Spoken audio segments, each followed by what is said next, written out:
La primera vez que lo noté de forma diferente, me sorprendió. No era alguien ajeno a mí, era alguien que conocía desde siempre. Pero aquella noche todo cambió. Él, el hermano menor de mi esposo, había estado en nuestra vida desde que me casé. Siempre presente en las reuniones familiares, en las cenas de domingo, pero esa vez su presencia me resultó inquietante. Era una noche tranquila, estábamos todos en la mesa riendo como siempre lo hacíamos. Él, como de costumbre, contaba una historia que hizo reír a todos. Mi esposo le siguió el juego, pero yo sentí algo extraño. En un momento, mientras reía, nuestras miradas se cruzaron. Fue un instante nada más.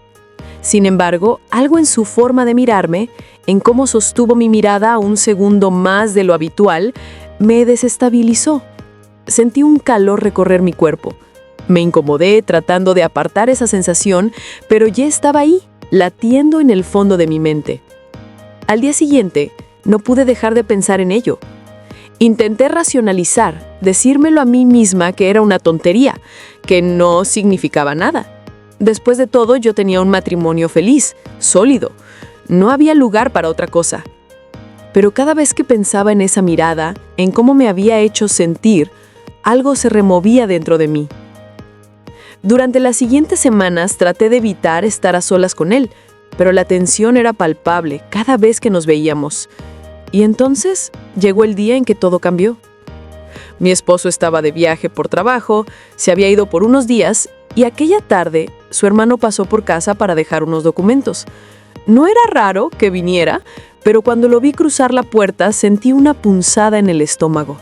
Intenté actuar con normalidad, pero apenas entró, su mirada me atrapó de nuevo. No fue como otras veces. Esta vez había algo más oscuro, más intenso. Le ofrecí prepararle un café mientras estaba en la cocina.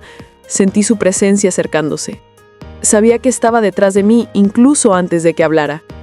¿Estás bien?, preguntó con voz suave, colocándose muy cerca. Sí, respondí casi en un susurro, incapaz de ocultar el temblor en mi voz. Me volví hacia él y en ese instante no pude evitarlo.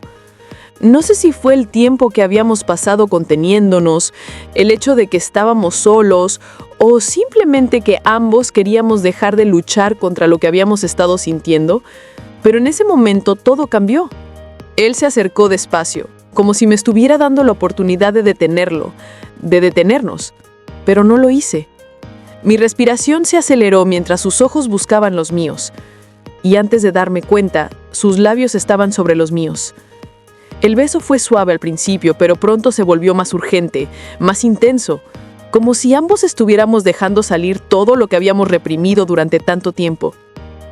Mis manos, que deberían haberlo empujado, lo atrajeron hacia él, aferrándose a su camisa como si no quisiera dejarlo ir. Sentí cómo me rodeaba la cintura, y en ese instante, el mundo dejó de existir. No había espacio para la culpa, para el pensamiento racional, solo éramos él y yo, enredados en una mezcla de deseo y algo que no sabía nombrar. Nos movimos hacia el sofá y todo ocurrió de manera lenta, casi ritual. No fue apresurado ni desesperado, pero sí inevitable. Cada caricia, cada beso, nos acercaba más a lo que ambos sabíamos que iba a suceder. Y cuando por fin nos unimos, el mundo pareció detenerse. Había un silencio extraño roto solo por nuestras respiraciones entrecortadas, mientras nos movíamos al compás de algo más grande que nosotros mismos. Pero mientras todo ocurría, mientras mi cuerpo respondía de una manera que no había sentido en años, una parte de mí sabía que estábamos cruzando una línea de la que no habría vuelta atrás. A pesar del placer, a pesar del deseo, una parte de mi mente gritaba en silencio, recordándome lo que estaba haciendo, lo que estaba arriesgando. Después, cuando todo terminó y la realidad volvió a instalarse entre nosotros, el silencio fue ensordecedor. Nos miramos, ambos conscientes de lo que habíamos hecho, pero sin saber qué decir. No había palabras para lo que sentíamos. Una mezcla de satisfacción y culpa me invadió. Me levanté del sofá aún temblando y sin mirarlo a los ojos le dije que debía irse. Él no dijo nada, asintió en silencio, se vistió y salió por la puerta, dejando atrás un vacío que parecía llenar toda la casa. Esa noche me quedé sentada en el sofá, reviviendo cada segundo de lo que había sucedido. No podía negar que lo había deseado, que había buscado ese momento tanto como él, pero tampoco podía ignorar el peso de la culpa que me invadía ahora. ¿Cómo iba a mirar a mi esposo a los ojos cuando regresara? ¿Cómo iba a vivir conmigo misma sabiendo lo que había hecho? Los días siguientes fueron un tormento. Mi esposo volvió, ajeno a lo que había ocurrido en su ausencia, y yo intenté actuar con normalidad, pero la culpa me perseguía en cada momento. Y aunque una parte de mí seguía recordando el calor de ese encuentro, la otra parte sabía que lo que habíamos hecho había puesto en peligro todo lo que más amaba. Nunca volvimos a hablar de lo que ocurrió. Él se distanció y yo me convencí de que era lo mejor. Pero a veces en la oscuridad de la noche me pregunto qué habría pasado si no hubiera sucumbido a esa tentación. Si habría sido capaz de seguir adelante como si nada, o si de alguna manera lo que ocurrió esa tarde era inevitable.